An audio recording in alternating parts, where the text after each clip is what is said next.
In the echoing silence of the Grand Central Archive, where history slept under a thin veil of dust, an old janitor named Arthur made a discovery that would ripple through the fabric of time itself.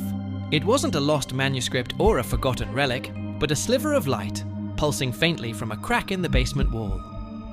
One evening, while mopping the cold stone floor, he accidentally dropped his bucket, the clang shattering the quiet. As he reached for it, his hand passed through the light. In a disorienting flash, the bucket was back on its dolly, the water still, the clang yet to happen.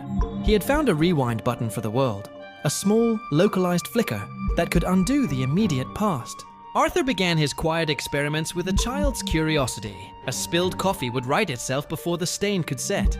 A flickering fluorescent bulb would steady itself before it could fail. He'd watch a tourist drop their train ticket, pass his hand through the light, and see the ticket reappear safely in their pocket. Each rewind was a minor miracle, a subtle correction to the daily symphony of small misfortunes. He became an invisible guardian of trivial moments, observing how a single, tiny change could prevent a cascade of minor inconveniences. The light was his secret, a silent partner in his nightly rounds, its power seemingly limited to these fleeting, insignificant resets. The illusion of control shattered one stormy Tuesday. A frantic news report on the lobby television spoke of a critical structural failure in the city's old aqueduct system, threatening a catastrophic flood in the lower districts where thousands lived. Engineers were racing against time, but the newscaster's grim tone suggested it was a losing battle. Arthur's heart pounded against his ribs. His little light could rewind a dropped bucket, but could it rewind something of this magnitude? The moral weight of his secret pressed down on him. To do nothing was to let disaster unfold.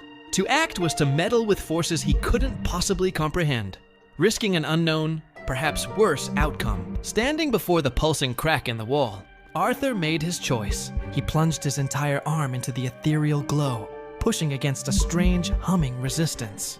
He didn't focus on the aqueduct itself, but on a memory from a week prior, an inspector he'd seen hastily signing off on a report in the archive's lobby. He poured all his will into that single fleeting image. The light flared violently, throwing him back, and then vanished.